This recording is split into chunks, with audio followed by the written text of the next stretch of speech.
संजय राऊतने नरकातला स्वर्ग एक पुस्तक लिहिलं आहे. लिहिण्याचा छंद आहे त्यांना, चांगली गोष्ट आहे. परंतु मला असं वाटतं की आपण लिहित असताना वास्तविकता जी आहे ना ती मांडायला हवी होती. परंतु जित्याची खोड ही मेल्याशिवाय जात नाही, हा त्यांचा स्वभाव असल्यामुळं त्यांनी तेच तेच रिपीट त्या ठिकाणी केलेलं. शिवसेना प्रमुखामुळं अनेकांना मदत झालेली ह्या महाराष्ट्रातला जे जाणकार नेते आहेत ते कोणीही नाकारणार नाहीत.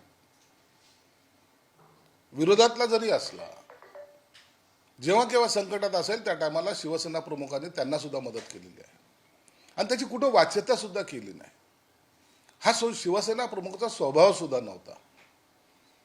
परंतु जर आता तुम्ही ते पुस्तक जर पाहिलं तर एक स्क्रिप्ट जशी लिहितात ना पिक्चरची, मग एअरपोर्टवर लँड झाले, मग काळी पिवळीमध्ये बसले, मग ते मातोश्रीच्या गेटवर आले, मग गेटच्या वॉचमॅनने आतमध्ये निरोप दिला, मग त्यांना तिथं नाकारण्यात आलं, मग दुसऱ्या दिवशी ते आले, मग पुन्हा गेटमधून आतमध्ये गेले, मग तिथं पुन्हा त्यांना संध्याकाळची वेळ देण्यात आली आणि त्यांचा मुलगा त्यांच्याबरोबर होता. तुम्ही कोणती वॉचमॅनकी करत होता तिथे? तुम्ही कुठे होता? एअरपोर्टहून ते बसले काळी पिवळीमध्ये, त्या टायमाला तुम्ही त्याच्या मागं होता का? मातोश्रीच्या गेटवर ते आले, तुम्ही वॉचमॅन म्हणून ते हातात दंडुका घेऊन उभे होते का टेलिफोन ऑपरेटर होते? पण स्क्रिप्ट लिहायची ना, आता स्क्रिप्ट ॲडजस्ट झाली पाहिजे. मग ते घामाघोम झाले, अरे तू का चित्रीकरण करत होतास? म्हणून हे सर्व आपल्याला सर्व कॉमन लोकांना कळतं. ही स्क्रिप्ट लिहिण्याचा हा एक प्रकार आहे आणि त्याने ती लिहिलेली. शिवसेना प्रमुख आहेत आणि त्या काळामध्ये सुद्धा अमित शहा साहेब असतील किंवा मोदी साहेब असतील, त्यांचं एक गुजरातमध्ये मोठं अस्तित्व होतं ना, का ते रस्त्यावरचे फिरणारे लोक होते. म्हणून त्यांनी भेट घेण्यासंदर्भात एवढं तर सेन्स असेलच ना, शिवसेना प्रमुखाची मुलाखत भेट घ्यायची, ॲटलिस्ट फोन तर केला असेल. साहेब आमच्यावर संकट आहेत, आम्हाला वाचवा, असं म्हणायला फोन केला असेल का नसेल? परंतु अत्यंत कुशलतेने जे क्रिमिनल माइंड चालतं ना त्यांचं, त्या पद्धतीनं त्याच्यामध्ये तुम्ही बघा, कुठंही त्यांनी हे सर्व करताना शरद पवारांच्या नावाचा जाणून बुजून उल्लेख केला आणि त्याच्यात त्यांनाही गुंतवून ठेवलं की पवार साहेबांनी सुद्धा मदत केली. म्हणून ही स्क्रिप्ट आहे, याला एवढं सिरियस घ्यायचं काम नाही आहे. परंतु एवढं मात्र नक्की आहे की शिवसेना प्रमुखांनी त्या काळामध्ये, आजचे जे संरक्षण मंत्री त्या टायमाला भाजपचे राष्ट्रीय अध्यक्ष होते राजनाथ सिंग, यांच्या जेव्हा कार्यकारिणीची बैठक झाली होती, त्या बैठकीच्या पूर्वी शिवसेना प्रमुखांनी एक वाक्य उच्चारलं होतं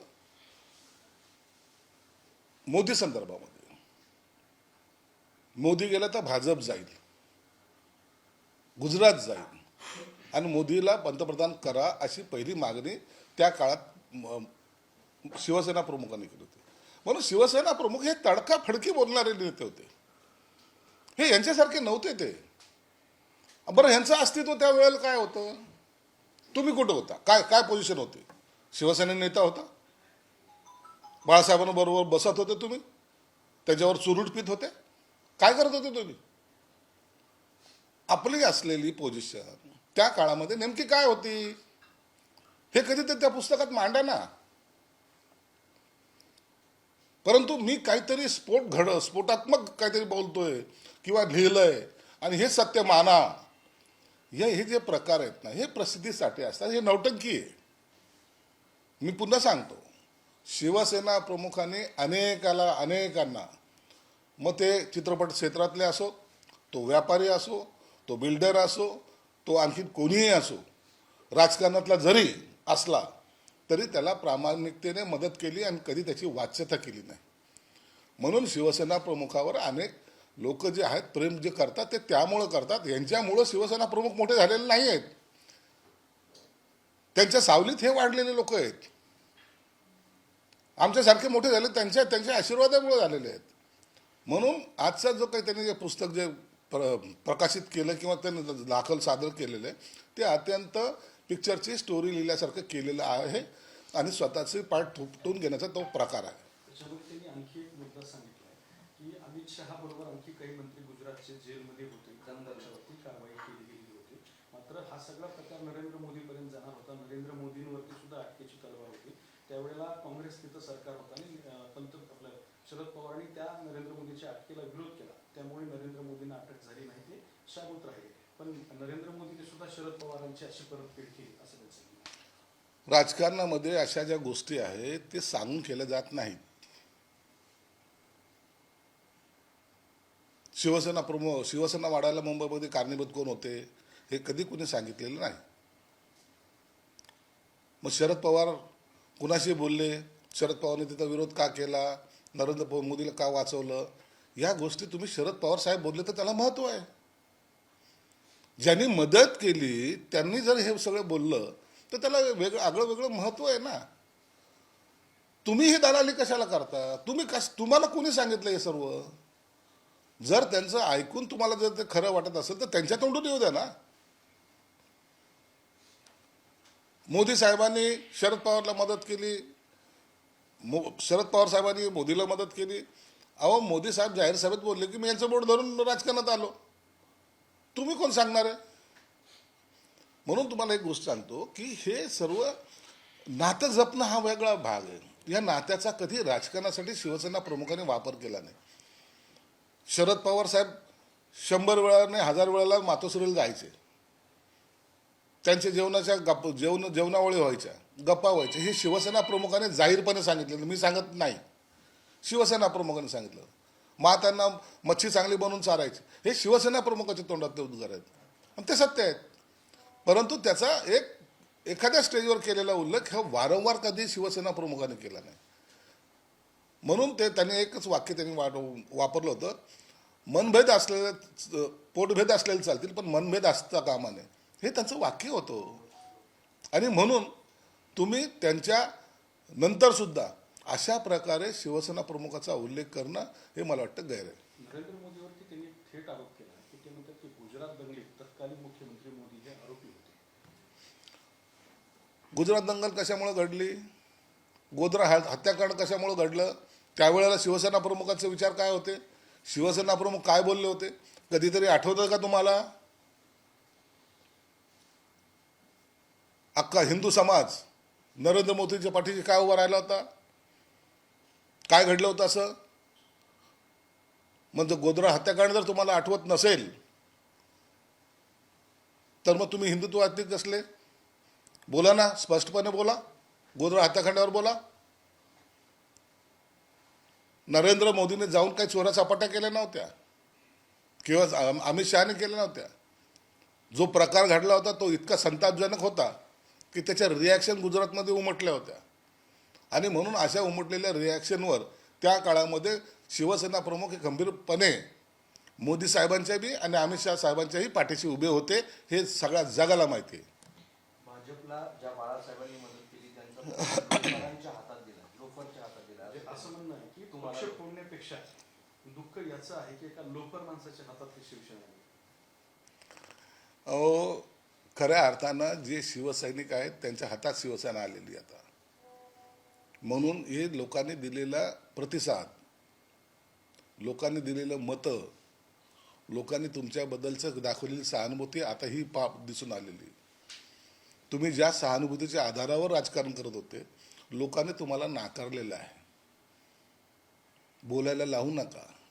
शिवसेना प्रमुखाबद्दल तुमचं किती बेगडी प्रेम होतं, त्या शेवटच्या दिवसाला सुद्धा आम्ही तिथे होतो, मी होतो त्या मातोश्रीच्या आतमध्ये, मी होतो. म्हणून आम्हाला बोलायला लावू नका, तोंड उघडायला लावू नका. नसता त्याचे परिणाम वाईट होतील एवढं लक्षात ठेवा. आणि त्यावेळेला जे शिवसैनिक अहोरात्र शिवसेना प्रमुखाच्या पाठीशी एक कोटासारखे उभे होते, एक ढालीसारखे उभे होते, त्यांच्याकडे शिवसेना आहे. म्हणून आज शिवसेना अबाधित आहे. या पुस्तकाचं प्रकाशन इंग्रजीमध्ये होणार आहे आणि ते प्रकाशन राहुल गांधींच्या हस्ते करणार असं संजय राऊत म्हणाले. हा, संजय राऊत काही करू शकतो. तो इंग्लिशमध्ये त्याचं प्रकाशन लिहिल तो, आणि त्याचं प्रकाशनाचा फार विदेशात जाऊन राहुल गांधी एखाद्या विद्यापीठात जाईल आणि हे महानेनी तिथे जातील आणि परदेशात जाऊन ते उद्घाटन करतील. यांना राहुल गांधी आता हे शिवसेना प्रमुखापेक्षाही मोठे वाटत आहेत, हे सत्यच आहे. ही कोठडी संपून न्यायालयीन कोठडी म्हणजे अथर ऊर्जेच्या दिशेने जाताना हे सगळं आठवलंय असं त्यांचं म्हणणं आहे. अहो हे संजय राऊत आहे, खरं कधीच बोलणार नाही तो. एखादा दरोडेखोर असतो ना, त्याला जेल होते ना, जेलमध्ये आपण आहोत, आपल्याला जामीन झाली पाहिजे याचा विचार तो करत नाही. पुढे कुठे दरोडा टाकायचा, आता याच्यानंतर कोणाच्या घरावर दरोडा टाकायचा, ही जशी त्या दरोडेखोराची हे असते ना मेंटॅलिटी, तशी ह्या संजय राऊतची झालेली. आता ह्याच्यातून आणखीन काय घडवायचं, काय लिहायचं आता. म्हणून तुम्हाला सांगितलं की त्यांनी लिहिलेली कुणी कॉमन माणसाला विचारा, ही स्क्रिप्ट आहे, ही मनाने घडवलेली स्क्रिप्ट आहे.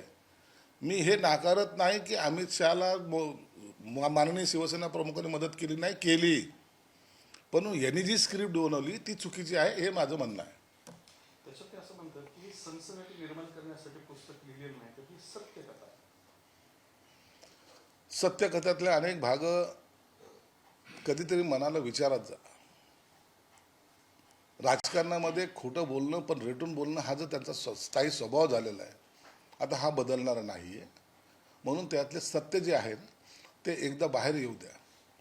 आपण ज्या उंबरठ्यावर आहात, आपण ज्या स्टेजला आहात, त्या स्टेजवर सत्य बोलणं हे कधी परवडणारं असेल. तुम्ही असत्याची बाजू घेऊन आज लोक तुम्हाला तुमच्याबद्दलचे मतं ज्या पद्धतीने व्यक्त करतात याचा कधीतरी त्या माणसाने विचार केला पाहिजे. त्यांचं म्हणणं आहे की बाळासाहेबांनी शरद पवार यांच्यावरती असे उपकार केले, त्या उपकाराची त्यांनी अशी परतफेड केली. शिवसेना प्रमुखाचे विचार माना ना. शिवसेना प्रमुख कधीही शरद पवारांशी असलेली मैत्री असून सुद्धा त्यांच्याबरोबर युती कधी आयुष्यात केली नाही. काँग्रेस बरोबर कधीही युती केली नाही.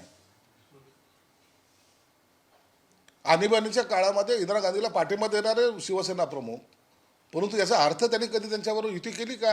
नाही केली. विचारधारा वेगळी होती. आपल्याला त्या पक्षाबरोबर कधीही युती करायची नाही हे ठामपणे अनेक ठिकाणी शिवसेना प्रमुखांनी सांगितलंय. आणि मग त्यांच्या विचाराच्या विरोधात जर तुम्ही काम करत असाल तर तुम्ही शिवसैनिक कसले, तुम्ही शिवसेना कशी वाचवू शकता. म्हणून झालेला उठाव आणि त्याला दिलेली भाजपने साथ ही तुम्हाला गैर मानता येणार नाही. असं काही घडलं होतं का की अमित शहा त्यांच्या मुलाला घेऊन टॅक्सीनं मुंबईत आले, एक दिवस थांबले, मग त्यांनी बाळा ठाकरेंना भेटले? अहो ही स्क्रिप्ट आहे. अमित शहा ते जय शहा लहान असताना मातोश्रीच्या गेटवर आले, मग जय शहा रडायला लागले, पप्पा मला वडापाव द्या. असं काही झालं का? ते लिहिणं बाकी ठेवलं त्यांनी तिथं. पप्पा मुझे प्यास लगी, वाट पाणी चाहिए.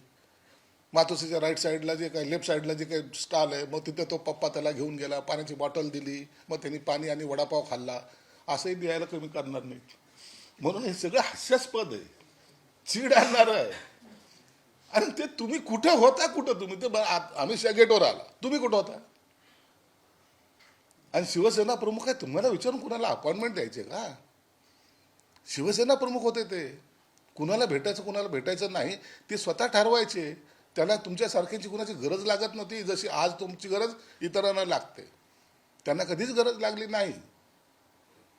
म्हणून हे स्टोरी आहे, त्याच्याकडे सिरियसली पाहू नका. पुस्तकावर बंदी वगैरे नाही. आणि कशाला, बरं आहे ना, टाइमपास होतो, लोकांची करमणूक होते. स्क्रिप्ट वाचून आता एखादा पिक्चर काढायला बसलेत. अमित शहा चाललेले टॅक्सीनी, काळ्या पिवळ्या टॅक्सीनी, मग याचा कॅमेरा त्याच्यावर चालला झूम करत, असं सगळं दाखवतं. मजा येईल ना पिक्चरमध्ये, थ्रिल राहील. ठाकरे बंधूंची युतीची चर्चा जी आहे ती पुन्हा लांबणीवर गेली आहे आणि राज ठाकरेंनी कार्यकर्त्यांना सांगितलं की युतीच्या भरोश्यावर राहू नका, कामाला लागा असा संदेश दिला आहे. अहो मी तुम्हाला 100 वेळा सांगतो, कधीही युती होणार नाही. उबाटाचे नेते उद्धव ठाकरे साहेबांच्या मनामध्ये युती करणे नाही आणि त्यांचे जे काही आजूबाजूचे आहेत त्यांनाही ही युती नकोय. जर असं त्यांच्या मनात पहिले जर नसतं किंवा आताही तसंच आहे, जर नसतं ते भावांची अशी ताटातूट झाली नसती जी शिवसेना प्रमुखाला सुद्धा आवडलेली नव्हती. परंतु पुत्रप्रेमासाठी त्यांनी सुद्धा त्यामध्ये त्यावेळेला नाविलाज असं केलेली ती तडजोड आहे. म्हणून हे एकत्र येणार नाहीत. आता आपले गावकीचे प्रश्न घेऊया. राष्ट्रवादी शरद पवारांच्या पक्षाच्या आमदारांना सत्तेत जायचं वेळ लागले, कारण काँग्रेस प्रदेशाध्यक्ष सपकाळ आणि शरद पवार यांची सगळ्या भेट झाली. आमदारांची तुमची पण भेट होत असेल, वगैरे काय त्यांचं त्यांचा आपला आवाज आहे. नाही, शरद पवारांनी खंत बोलून दाखवली की शरद पवार पक्षाच्या आमदारांना सत्तेत जायचं आहे.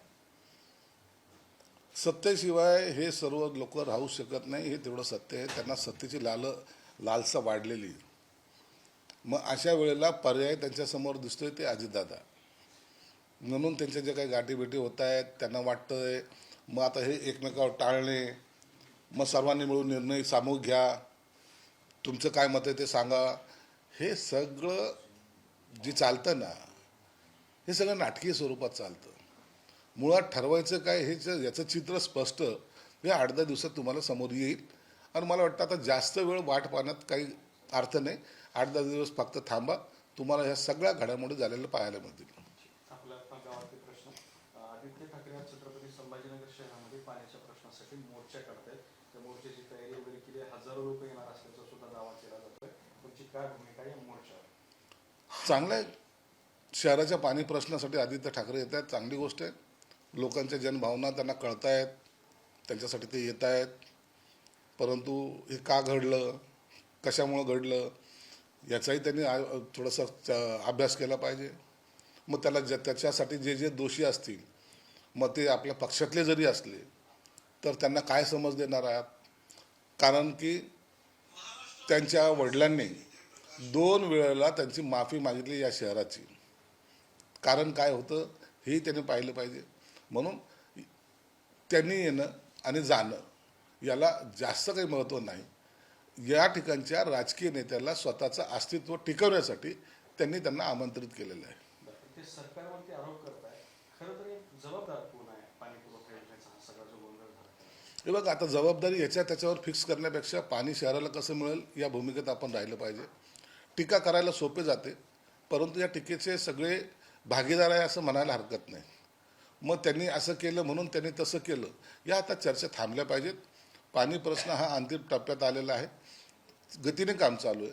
स्वतः या न्यायमूर्ती घुगे साहेब जे हायकोर्टाचे जज आहेत ते त्याच्यावर मॉनिटरिंग करतायत, ते स्वतः त्याच्यावर लक्ष ठेवून आहेत.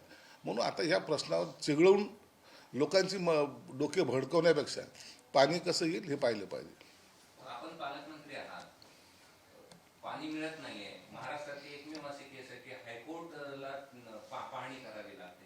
याला जबाबदार कोण आहे? तुम्ही? मग त्या सगळ्या जबाबदारी फिक्स करत गेलं तर त्याला सगळ्यांची नावं घ्यावं लागतील. आणि मी ते नावं घ्यायच्या मनस्थितीत नाही आहे. आता पुन्हा त्या गोष्टी पुन्हा समोर आणण्यापेक्षा आता पाणी योजनेचं काम कुठपर्यंत आलेलं आहे, पाणी योजना कधी सुरू होणार आहे याच्यावर लक्ष आम्ही केंद्रित करतोय. स्वतः न्यायमूर्ती त्यांनी व्हिजिट दिलेली आहे, मी स्वतः व्हिजिट दिलेली आहे.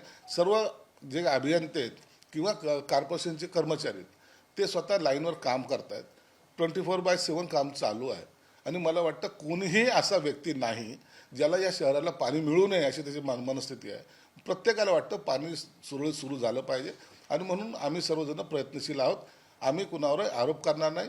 पाणी लवकर आणण्याचा आमचा प्रयत्न राहील. सध्या कुठवर आलं पाणी? जवळपास 90% पर्यंत काम झालेलं आहे. आणि आता जे काही छोटं मोठं काम बाकी आहे हे ते 8-10 दिवसामध्ये त्या कामाचा एक निपटारा होईल. पाणी पहिल्या फेजमध्ये जे येणार आहे ते मला वाटतं एक सगळ्या त्याच्या टेस्टिंग वगैरे हे सर्व करायला तरी 4 दिवस आड पाणी या शहराला मिळेल अशी परिस्थिती आतापर्यंत तयार झालेली आहे. परंतु त्याची टेस्टिंग आता करणं बाकी आहे. तर मला वाटतं ह्याला 15-20 दिवसाचा कालावधी लागून थोडी टेस्टिंग होईल. आणि त्याच्यानंतर पाणी पुरवठा कसा सुरळीत करायचा याची सगळी खबरदारी हे कॉर्पोरेशन घेईल. म्हणजे काय? हे ह्या दोन्हीकडचं भांडणं जे आहेत ना, ह्या भांडणामध्ये अस्तित्व दाखवण्यासाठी केलेलं त्यांना वापरून घेतलेले फक्त आदित्य ठाकरेंना. त्यांनी यायचं, अंबादासने त्यांच्याबरोबर राहायचं, घोषणा द्यायची लबाडाव नो पाणी द्या म्हणून. मग ते येतील, प्रेस घेतील आणि नंतर मुंबई स्थळी रवाना. हा त्यांचा कार्यक्रम आहे. ते त्यांच्या एकमेकाच्या अस्तित्वासाठी त्यांनी त्यांचा वापर केलेला आदित्य ठाकरेचा. त्यांना पाणी प्रश्नाशी काही देणं घेणं नाही. कलेक्टर ऑफिसला जे तुमचं कार्यालय सुरू झालंय त्यावरून आता टीका होते आणि कल्याण काळे असतील किंवा बाबत काळे ते म्हणतात आता आम्हाला देखील तिथे ऑफिस आहे. पालकमंत्री हे पद राजकीय नाही हे त्यांना पहिलं समजून सांगा. ज्याला ऑथेंटिक मान्यता आहे. आणि पालकमंत्री जर त्या जिल्ह्याचा पालकमंत्री त्या कार्यालयात बसत नसेल तर त्या ठिकाणी अशी एक यंत्रणा असावी जी सर्वसामान्यांचे प्रश्न सोडवतील. म्हणून त्याच्यामध्ये कोणीही प्रायव्हेट कर्मचारी नाही, त्या ठिकाणी कलेक्टर ऑफिसचेच कर्मचारी तिथं बसतात. ते माझ्यामार्फत जे येणार आहे, मुख्यमंत्री सहाय्यता निधी योजना, कॉमन माणूस हा मुंबईला जायचा, त्याला आता तिथं जायचं, तिथून सर्व त्याचा पत्रव्यवहार होईल, त्याला तिथंच त्याचा आउटपुट मिळेल. काही तलाठी, काही अधिकारी भेटत नाहीत, मिळत नाहीत, त्यांच्यासाठी त्यांना चक्रात ज्या लोकांना मारावं लागतात, त्यांनी तिथं तक्रार करा, त्याचा निपटारा तिथं होईल. म्हणून एक तिथं कलेक्टर ऑफिसलाच असलेली एक पॅरलल तिथं छोटीशी यंत्रणा, जी कलेक्टर ऑफिसच्या कामामध्ये त्यांना सहभाग किंवा त्यांना सहकार्य करेल, यासाठी ती यंत्रणा आहे. पालकमंत्री जाऊन त्या ऑफिसमध्ये रोज बसणार आहे, मग तिथून काहीतरी आदेश सोडणार आहे. हे सगळं जे चित्र रंगवत आहे ते चुकीचं आहे.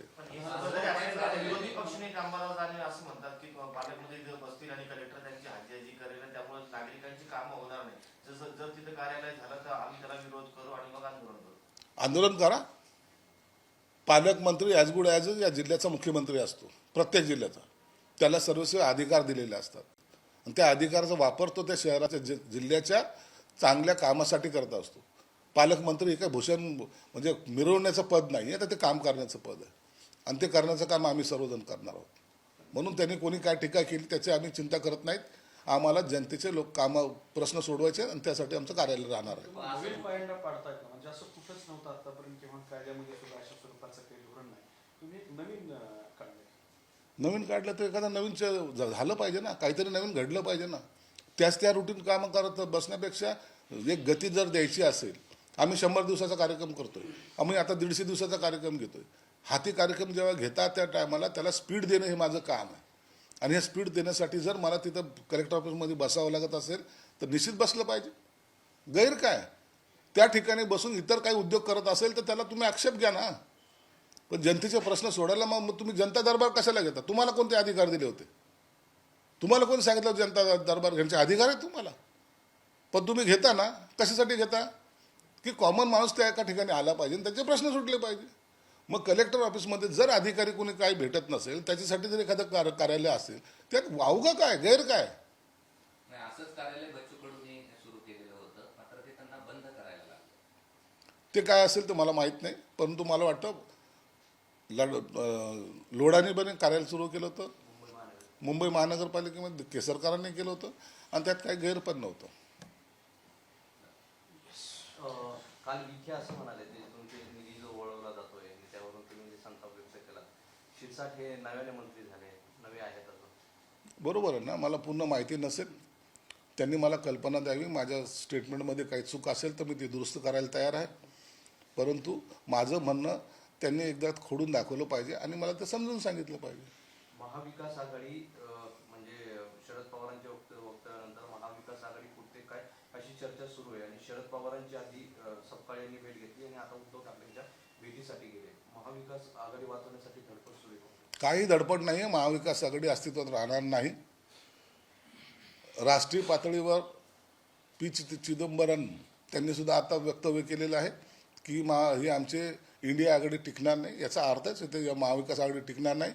हे सगळे स्वतंत्र राहतील आणि स्वतंत्र लढतील. आता फक्त एक कॅज्युअली भेट त्या सपकाळाने घेण्याचा प्रयत्न केलेला आहे. महाराष्ट्राचा प्रदेशाध्यक्ष झाल्यानंतर पहिल्यांदा असलेली त्यांची ही धावती भेट आहे आणि त्या भेटीचा काही परिणाम होणार नाही. तर ते हर्षवर्धन सपकाळ जे काँग्रेसचे प्रदेशाध्यक्ष ते इकडे तिकडे झोपतात, त्या गोष्टीची चर्चा व्हायला लागली. काँग्रेस आहे, अजगरासारखी ते कधीतरी जागे होतात, म्हणून त्यांच्यावर जास्त न बोलणं उचित आहे. परंतु आता महाविकास आघाडीची शकले पडायला सुरुवात झालेली. 8-10 दिवसामध्ये हे सगळं वेगळं झालेलं तुम्हाला दिसेल. आदित्य ठाकरेंच्या मोर्चापूर्वी भाजपने काल पत्रकार परिषद घेतली आणि ते म्हणाले की असे मोर्चे निघाल्यामुळे शहरात येणारे जे काही उद्योग आहेत ते परत जातील अशी भीती त्यांनी वर्तवली. नाही, मोर्चामुळे उद्योग जात नसतात. त्यांचा मोर्चा काढण्याचा उद्देश वेगळा आहे आणि एक पार्टीचा काहीतरी प्रोग्राम असला पाहिजे. कुठे काहीच घडत नाही. मराठवाड्यात काय काम आहे त्यांचं? काहीच नाही. मग एखादा मोर्चा निर्माण करून किंवा काढून आपल्या पक्षाचं अस्तित्व दाखवायचा त्यांनी प्रयत्न केलेला आहे आणि त्यासाठी एवढं काही सिरियस घेण्याचं काही कारणही नाही.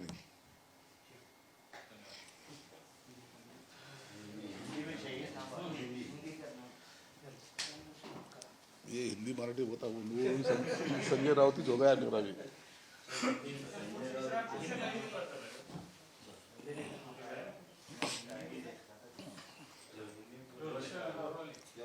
सर पी चिदम्बरम ने कहा है कि महाविकास ये इंडिया अलायंस ज्यादा दिन नहीं चलने वाली है।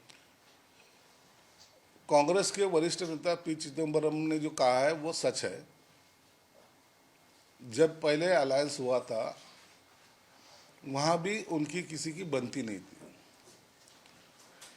ममता जी अलग चलती है, केजरीवाल अलग चलते हैं, देश भर के नेताओं में कहीं उनकी एकता दिखाई नहीं दी।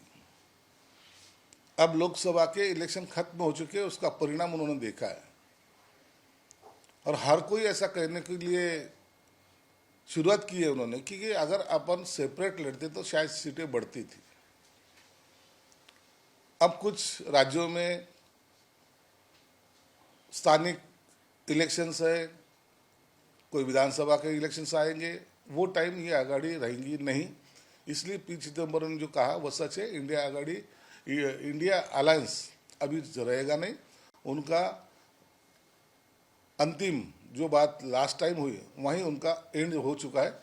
अब वो अस्तित्व में आज भी नहीं है और कल भी नहीं रहेगी। जी, कांग्रेस से एक सांसद है राजस्थान के, उनका कहना है कि जो पहलगाम में हमला हुआ है और जो जात बताकर मारी गई है तो इसके कुछ प्रमाण नहीं दिखाई देते। देखो, उसके ऊपर भाष्य करना उचित नहीं है। देश के अस्तित्व पे वो एक हमला था। वहाँ जो मारा गया उसका बदला भारत ने लिया है और इसलिए विवादित बयानबाजी करना मुझे लगता है वो उचित नहीं है। संजय राउत ने जो किताब लिखी संजय राउत ने जेल में रहने के बाद जो उसे टाइम मिला था वो उसने किताब लिखी है, नर्क से लेके स्वर्ग तक। और वो जो किताब लिखी है तो उसमें भी उसने मन घड़त कहानियां बनाने की कोशिश की है। बाला साहब ठाकरे साहब ने जो अमित शाह साहब को हो या मोदी साहब को जो मदद की है वो खुद उन्होंने कभी बताई नहीं, बोली नहीं। वो उनका स्वभाव था। मदद जरूर की है उन्होंने, लेकिन खुलेआम ऐसा बोलने के वो कभी करते नहीं थे, ना उनका नेचर था। लेकिन संजय राउत ने एक स्क्रिप्ट बनाई है।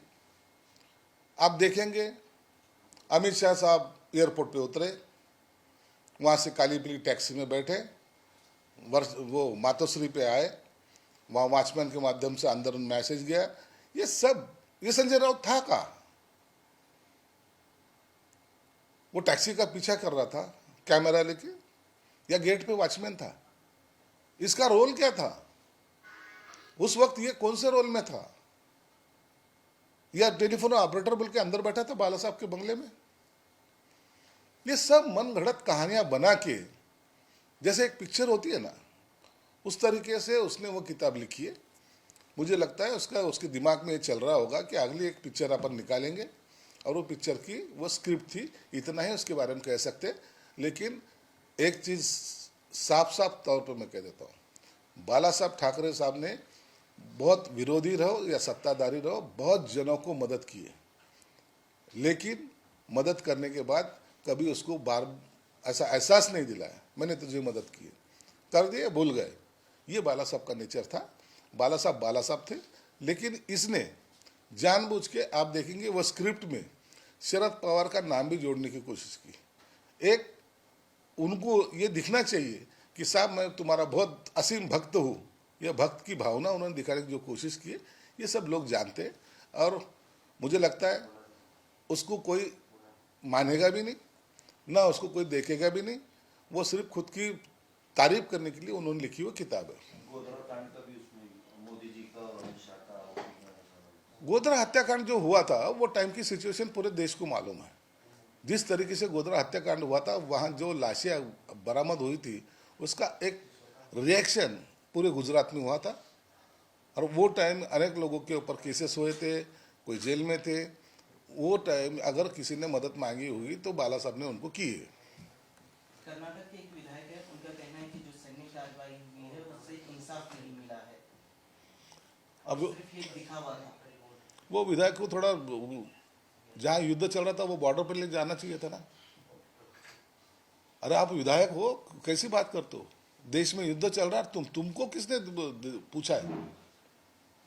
पूरा देश आंखों में तेल डाल के देख रहा है युद्ध कैसा चल रहा है, क्या भारत की एक्शन क्या है। इसलिए देश के खिलाफ बोलने वाले ये पाकिस्तान के एजेंट है।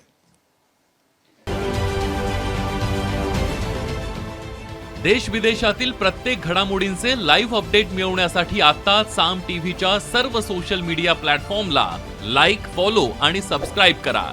तसंच सर्व नोटिफिकेशनसाठी बेल आयकॉन प्रेस करायला विसरू नका।